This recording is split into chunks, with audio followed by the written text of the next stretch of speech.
আওয়ামী লীগ হয়তো এমন ভাবে ফেরত আসবে আপনাদেরকে কিয়ামত পর্যন্ত নিষেধাজ্ঞা দিয়ে দিতে পারে। হাল পাইরেন না বড় ভাইরা। আওয়ামী লীগ আজকে নিষিদ্ধ করেছেন, আওয়ামী লীগ নিষিদ্ধ দল হয়ে গেছে, কিন্তু আপনারা যদি চেঙ্গিস খানের মতো রাজনীতি করেন তাহলে আপনাদের মতো লোকেরাই আবার আওয়ামী লীগকে ফিরিয়ে আনবে ভাই। আজকে যারা তালি দিচ্ছেন আওয়ামী লীগ নিষিদ্ধ হয়েছে, আওয়ামী লীগ বাদ হয়ে গেছে, বাংলাদেশ 6 ঋতুর দেশ, ঋতু পরিবর্তন হইতে সময় লাগে না।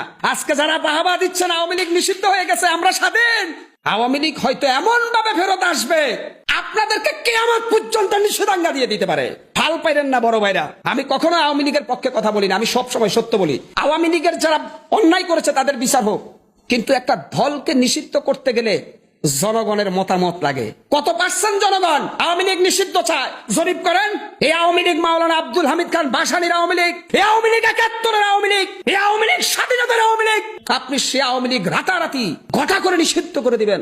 আপনার পায়ের নিচের মাটি কতটুকু গভীর, আওয়ামী লীগের শিকড় কত গভীরে সেটা আপনি জানেন। আমি কিন্তু আওয়ামী লীগ এখনো করি না, কারণ শেখ হাসিনার উপর আমার রাগ, কিন্তু তারপরেও বলবো ভাই, আরে মানুষ তো শেখ হাসিনার জন্য আওয়ামী লীগ করে না, বিএনপির মির্জা ফখরুলের জন্য বিএনপি করে না, জিয়াউর রহমানের জন্য মানুষ বিএনপি করে, আর আওয়ামী লীগ করে শেখ মুজিবের জন্য। শেখ হাসিনা তার কন্যা, সে চলে গেছে, কিন্তু আপনি যদি শেখ মুজিবের দলকে নিষিদ্ধ করতে যান, আপনি যদি মাওলানা আব্দুল হামিদ খান বাসানির দলকে নিষিদ্ধ করতে চান, তাহলে আপনারা কি নতুন স্বৈরাচার হবেন কিনা, এটাও $1 বিলিয়ন প্রশ্ন জাতির।